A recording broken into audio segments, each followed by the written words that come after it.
मागच्या व्हिडिओमध्ये आपण पाहिलं होतं की समासातल्या अव्ययभाव हा जो पहिला प्रकार आहे त्या अव्ययभाव प्रकाराचा आपण त्या दिवशी व्याख्या पाहिली, त्याची उदाहरणं पाहिले. आपण त्या ठिकाणी अव्ययभाव समास कशाला म्हणतो हे पाहिलं. समासातील दुसरा प्रकार आहे तत्पुरुष समास. लक्षात घ्या, समासातील दुसरा प्रकार आहे तत्पुरुष समास. ज्या सामासिक शब्दातील किंवा ज्या समासातील दुसरे पद महत्वाचे व अर्थाच्या दृष्टीने गाळलेला शब्द विग्रह करताना विभक्ती प्रत्यय विग्रह करताना तो काढावा लागतो, म्हणजेच घालावा लागतो. आता या ठिकाणी काय सांगितलेलं आहे की जेव्हा आपण एखादी सामासिक शब्द घेतला तर तो सामासिक शब्दाचा जेव्हा आपण विग्रह करत असतो त्यावेळेस ते विग्रह करताना विभक्ती प्रत्यय आपल्याला त्याच्यामध्ये टाकावा लागतो. येतंय का लक्षात? ही तत्पुरुष समासाची व्याख्या लक्षात घ्या बाळांनो, की ज्याच्यामध्ये सांगितलेलं आहे की ज्या समासातील दुसरं पद महत्वाचं असतं. हे मी तुम्हाला सुरुवातीला सांगितलेलं आहे जेव्हा आपण समासाचं प्रकार ज्यावेळेस पाहिले होते त्यामध्ये सांगितलं होतं की अव्ययभावामध्ये पहिलं पद महत्वाचं असतं आणि तत्पुरुष समासामध्ये दुसरं पद महत्वाचं असतं. मग या ठिकाणी लक्षात घ्यायचंय की ज्या समासातील दुसरे पद महत्वाचे असते व अर्थाच्या दृष्टीने गाळलेला शब्द किंवा विभक्ती प्रत्यय हा विग्रह करताना टाकावा लागतो त्याला आपण तत्पुरुष समास म्हणतो. उदाहरणार्थ आपण एक उदाहरण घेतलं.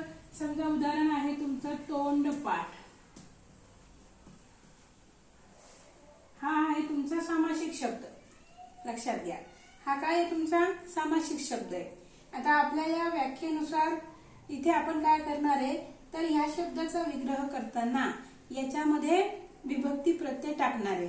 मग आपण याचा जर विग्रह करायचा म्हटला तर तो विग्रह कसा होईल? तोंडाने पाठ.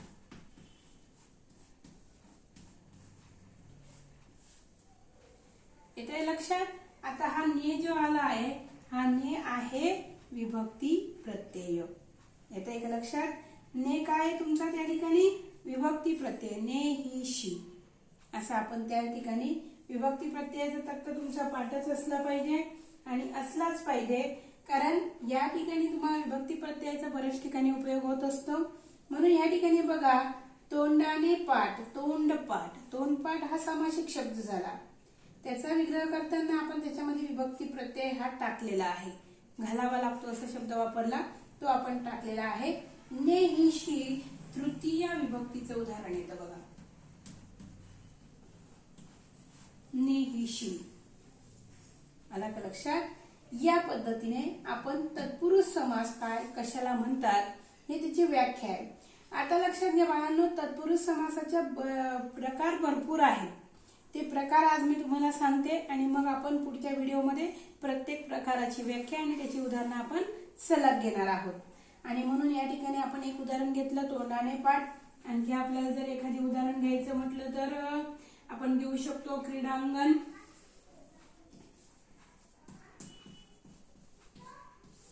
किंवा विद्यालय,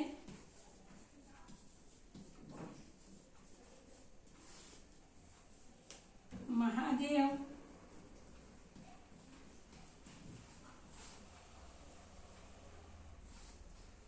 भवसागर इत्यादी अशा उदाहरणं आपण या ठिकाणी घेऊ शकतो. बघा येतं एक लक्षात? पुन्हा एकदा सांगते, ज्या समासातील दुसरं पद महत्वाचं असतं ते आणि अर्थाच्या दृष्टीने गाळलेला शब्द किंवा विभक्ती प्रत्यय जेव्हा तुम्ही विग्रह शब्दाचा करता त्यावेळेस तो घालावा लागतो. याला आपण या ठिकाणी तत्पुरुष समास म्हणूया. तत्पुरुष समासाची 2-3 उदाहरणं मी तुम्हाला या ठिकाणी समजण्यासाठी म्हणून दिलेले आहे. पुढे आपण बघणार आहोत समासाचे प्रकार. तत्पुरुष समासाचे प्रकार या ठिकाणी आपण प्रकार बघणार आहोत. तत्पुरुष समासाचे पहिला प्रकार दिलेला आहे तुमचा विभक्ती तत्पुरुष समास. जे मी हे उदाहरण दिलं की नाही या ठिकाणी तोंडपाठ, तोंडाने पाठ असे भरपूर उदाहरण असतात. जसं क्रीडेसाठी अंगण, क्रीडांगण, विद्या अधिकालय किंवा विद्येसाठी आलय हे दिलेलं आहे. महान असा देव, भवसागर हे जे सगळे आहेत हे उदाहरण आहेत. आता ज्याच्यामध्ये जिथे जिथे ज्या ज्या सामासिक शब्दाचा विग्रह करताना त्याच्यामध्ये तुमचं विभक्ती प्रत्यय ला, ते ची, च्या हे जे शब्द येतात, हे विभक्ती प्रत्ययाचे जे शब्द आहेत ते जर विग्रह करताना येत असतील तर त्या ठिकाणी विभक्ती तत्पुरुष समास होतो. ते आपण एक एक एक एक ज्यावेळेस आपण प्रकार बघणार आहोत त्यामध्ये आपण ते बघू. आता आज फक्त मी तुम्हाला तत्पुरुष समासाचे उपप्रकार कोणते ते लिहून देणार आहे, ते तुम्ही लक्षात घ्यायचे, पाठ करायचे.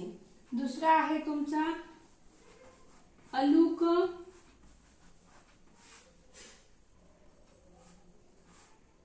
तत्पुरुष समास.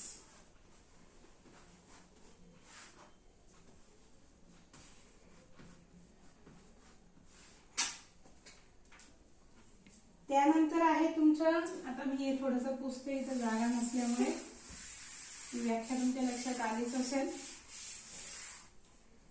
तिसरा आहे तुमचा, या ठिकाणी तिसरा प्रकार येतो उपपद तत्पुरुष समास.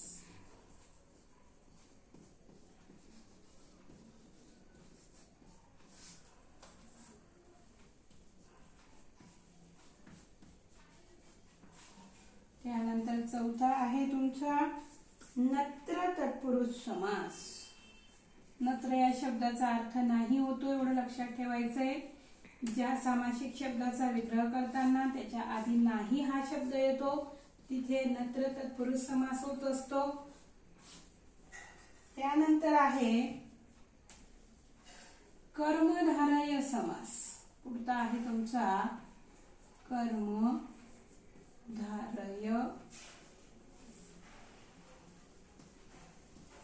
तत्पुरुष समास. पुढचा आहे तुमचा कर्मधारय तत्पुरुष समास. आणि त्यानंतरचा प्रकार आहे तुमचा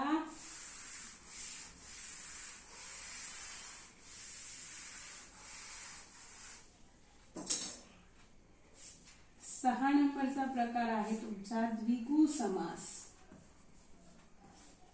द्विगु तत्पुरुष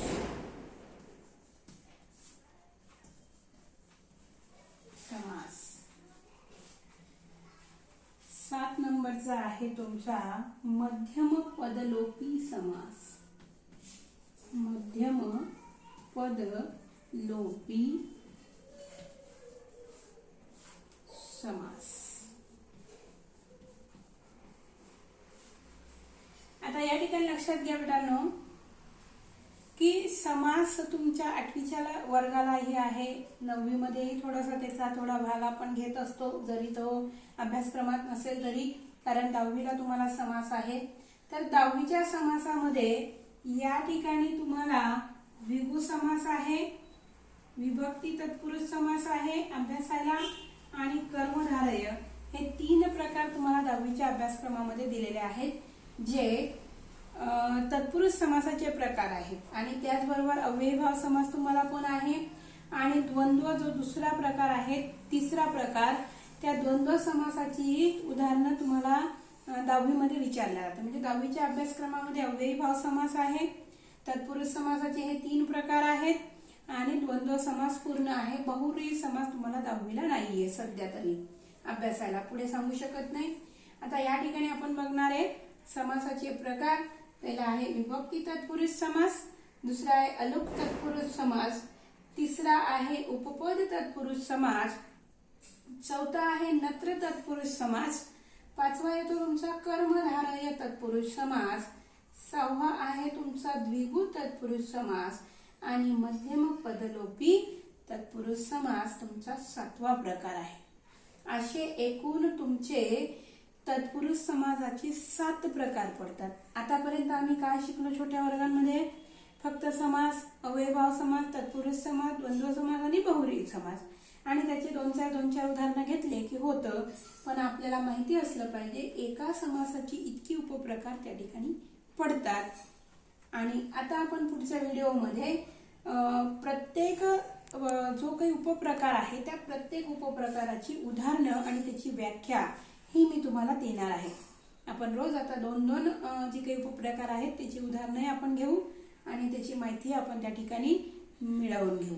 जर तुम्हाला ही माहिती योग्य प्रकारे तुमच्यापर्यंत माझ्याकडून पोहोचत असेल माझ्या व्हिडिओला लाईक करा, सबस्क्राईब करा आणि शेअर करा आणि पुरेपूर आनंद हा वर्गातल्या शिकवण्यासारखा शिकण्याचा तुम्ही नक्कीच घ्याल. ठीक आहे बाळांनो, धन्यवाद.